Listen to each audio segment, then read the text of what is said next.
রায়গঞ্জ সহ রাজ্যের 4 বিধানসভার উপনির্বাচনে প্রার্থী তালিকা প্রকাশ করল সর্বভারতীয় তৃণমূল কংগ্রেস। দলের পক্ষ থেকে প্রেস বিজ্ঞপ্তি জারি করা হয়েছে, যেখানে রায়গঞ্জ আসন থেকে প্রার্থী হিসেবে নাম রয়েছে কৃষ্ণ কল্যাণীর। এছাড়াও রানাঘাট দক্ষিণে তৃণমূল প্রার্থী মুকুটমণি অধিকারী, মানিকতলায় তৃণমূল প্রার্থী প্রয়াত সাধন পাণ্ডের স্ত্রী সুপ্তি পাণ্ডে ও বাগদায় তৃণমূলের প্রার্থী করা হয়েছে মধুপর্ণা ঠাকুরকে। H9N2 ভাইরাস সংক্রান্ত পরিস্থিতি খতিয়ে দেখতে মালদায় এলেন রাজ্য স্বাস্থ্য দপ্তরের প্রতিনিধি দল। এদিন মালদার কালিয়াচকের শিলামপুর গ্রামীণ হাসপাতালে পৌঁছয় ওই প্রতিনিধি দলের সদস্যরা। এই প্রতিনিধি দলে আছেন ডক্টর দীপঙ্কর মাঝি সহ 3 সদস্য। এদিন কালিয়াচকের শিলামপুর গ্রামীণ হাসপাতালে গিয়ে ব্লক স্বাস্থ্য আধিকারিকের সঙ্গে বৈঠক করেন প্রতিনিধি দলের সদস্যরা।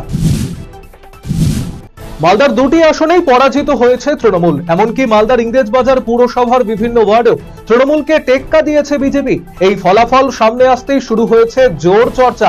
সেসবের মাঝে মালদা শহরের ইংরেজবাজার পুরসভার 25 নম্বর ওয়ার্ডের কুলিপাড়াতে কোনো প্রয়োজনে বিজেপি নেতৃত্বের কাছে যাওয়ার প্রস্তাব দিয়ে পড়ল পোস্টার, জানিয়ে স্বাভাবিকভাবে শুরু হয়েছে বিতর্ক। অন্যদিকে বিজেপি কোনো কর্মী বা সমর্থক এই কাজের সঙ্গে যুক্ত নয় বলে দাবি ইংরেজবাজার পৌরসভার বিজেপির কাউন্সিলর তথা বিরোধী দলনেতা অম্লান ভাদুরীর। বিজেপিকে কালিমালিপ্ত করতে এই কাজ বলে অভিযোগ করেছেন অম্লান বাবু। যদিও এক্ষেত্রে তৃণমূলের কোনো ভূমিকা নেই, পুরসভার সকল নাগরিককে সমান পরিষেবা দিয়ে থাকে বলে জানিয়েছেন পুর চেয়ারম্যান কৃষ্ণেন্দু নারায়ণ চৌধুরী। আন্তর্জাতিক রক্তদাতা দিবস এবং বিশ্ব পরিবেশ দিবসকে সামনে রেখে বিশেষ উদ্যোগ গ্রহণ করল ভোরের আলো নামে রায়গঞ্জের একটি সামাজিক সংগঠন। শুক্রবার সকালে এই সংস্থার পক্ষ থেকে একটি অনুষ্ঠানের আয়োজন করা হয়। এদিনের এই অনুষ্ঠানে 100তম রক্তদাতা সন্তোষ বেঙ্গানীকে সংবর্ধনা প্রদান করা হয়। এরই পাশাপাশি রায়গঞ্জ বিশ্ববিদ্যালয় এবং দমকল বিভাগে স্ট্রেচার প্রদান করা হয়। পরিবেশ দিবসকে সামনে রেখে সবুজায়নের উদ্যোগ নেওয়া হয়েছে। শুক্রবার 14 জুন দিনটি বিশ্ব রক্তদাতা দিবস হিসেবে পরিচিত। এই বিশেষ দিনে রক্তদান কর্মসূচিতে অঙ্গীকারবদ্ধ হতে উত্তর দিনাজপুর জেলা স্বাস্থ্য দপ্তরের পক্ষ থেকে রায়গঞ্জের কর্ণজোড়ায় একটি বিশেষ শিবিরের আয়োজন করা হয়। এদিনের এই শিবিরে 50 জন রক্তদান করেন। উপস্থিত ছিলেন জেলা মুখ্য স্বাস্থ্য আধিকারিক পুরাণ কুমার শর্মা সহ অন্যান্যরা। কয়েকদিনের টানা বৃষ্টির জেরে বৃহস্পতিবার রাত থেকে ভয়াবহ আকার ধারণ করেছে তিস্তার জল বেড়ে পরিস্থিতি আরো ঘোরালো হয়ে গিয়েছে।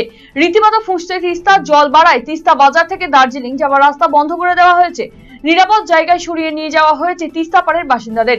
সব মিলিয়ে স্মৃতিতে ফিরেছে গত বছরের অক্টোবরে সিকিমে মেঘভাঙা বৃষ্টি।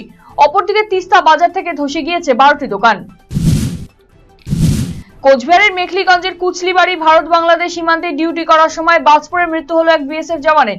বিএসএফ সূত্রে জানা গিয়েছে, বৃহস্পতিবার রাতে ভারত বাংলাদেশ সীমান্তে কুচলিবাড়ি এলাকায় ডিউটি করার সময় হঠাৎই বাজ পড়ে ওই জওয়ানের শরীরে। এরপর তাকে স্থানীয় হাসপাতালে নিয়ে এলে চিকিৎসকরা মৃত বলে ঘোষণা করে। পুলিশ জানিয়েছে, দেহ উদ্ধার করে ময়না তদন্তের জন্য মাথাভাঙা মর্গে নিয়ে আসা হয়েছে। প্রাথমিক শিক্ষকের বাড়িতে দুঃসাহসিক চুরির ঘটনায় চাঞ্চল্য। শুক্রবার ভোরে এই ঘটনাটি ঘটেছে হেমদাবাদ পুরনো বাসস্ট্যান্ড সংলগ্ন এলাকায়। জানা গিয়েছে, প্রাথমিক বিদ্যালয় শিক্ষক নীলরতন প্রসাদের বাড়িতে চুরির ঘটনা ঘটে। শোকেস এবং আলমারি থেকে লক্ষাধিক টাকার সোনার অলংকার চুরি গিয়েছে। ঘটনার তদন্ত শুরু করেছে হেমদাবাদ থানার পুলিশ। রাতপোহালে ম্যারাথন ফেস্টিভ্যাল অনুষ্ঠিত হবে রায়গঞ্জ শহরে। শনিবার মুভ ইন মোশনের পরিচালনায় এই উদ্যোগ গৃহীত হবে রায়গঞ্জ স্টেডিয়ামে। এই অনুষ্ঠানকে সামনে রেখে মুভ ইন মোশনের কর্ণধার সুস্মিতা ভট্টাচার্যের পরিকল্পনায় শুক্রবার প্রকৃতি সম্পর্কিত একটি বিশেষ কর্মসূচি গ্রহণ করা হয় কুলিক নদীর পাড়ে। এদিন প্রায় 40 জন এই কর্মসূচিতে অংশগ্রহণ করে। লোকসভা নির্বাচনে পুনরায় উত্তর মালদা থেকে সাংসদ হিসেবে জয়ী হয়েছেন বিজেপি প্রার্থী খগেন মুর্মু। এদিন সাংসদ খগেন মুর্মুকে নিয়ে বিজয় যাত্রা বের করা হয় পুরাতন মালদা বিজেপি নেতৃত্বের তরফে।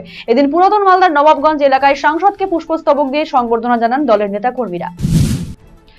পায়ে হেঁটে হজের উদ্দেশ্যে রওনা দিলেন 72 বছর বয়সী বাংলাদেশের এক প্রৌঢ়। শুক্রবার তৃতীয় দিনে হিলি স্থলবন্দর পেরিয়ে গঙ্গারামপুর শহরে এসে পৌঁছয় বাংলাদেশের গাইবান্ধা জেলার বাসিন্দা 72 বছর বয়সী আইয়ুব আলী।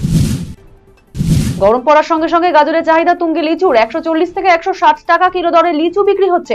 বাইরের ভিন জেলা থেকে আনা হচ্ছে লিচু। সেই লিচু বিক্রি হচ্ছে গাজরের বিভিন্ন হাটে বাজারে। বিক্রেতারা জানান, গাজরের লিচুর সংকট চলছে, সেজন্য বাইরে থেকে লিচু আমদানি করা হচ্ছে। ট্রেন থেকে পড়ে মৃত্যু হলো মালদার ইংরেজ বাজারের শোভানগরের বাসিন্দা এক পরিযায়ী শ্রমিকের। ঈদ উৎসবে সামিল হতে এদিন হাওড়া থেকে কুলিক এক্সপ্রেসে চেপে আসছিলেন তিনি। ট্রেনের দরজার সামনে বসেছিলেন। রামপুরহাট স্টেশনের কাছে ট্রেন থেকে পড়ে গিয়ে মৃত্যু হয় তার। ঈদের আগে অপ্রত্যাশিত এই ঘটনায় শোকের ছায়া পরিবারে। প্রশাসনকে বুড়ো আঙুল দেখিয়ে প্রকাশ্য দিবালোকে পুকুর ভরাট করে চলছে অবৈধ নির্মাণ। এই ঘটনায় চাঞ্চল্য ছড়িয়েছে দক্ষিণ দিনাজপুরের গঙ্গারামপুর ব্লকের 10 নম্বর উদয় গ্রাম পঞ্চায়েতের ফুলবাড়ি এলাকায়। অভিযোগ, ফুলবাড়ি পুলিশ ফাঁড়ির অপরদিকে 512 নম্বর জাতীয় সড়কের ধারে থাকা দীর্ঘদিনের পুরনো পুকুর ভরাট করে চলছে অবৈধ নির্মাণ। বিষয়টি নিয়ে স্থানীয় বাসিন্দারা একাধিকভাবে অভিযোগ জানালেও কোনো লাভ হয়নি, যদিও বিষয়টি খতিয়ে দেখে ব্যবস্থা নেওয়ার আশ্বাস দিয়েছেন পঞ্চায়েত প্রধান।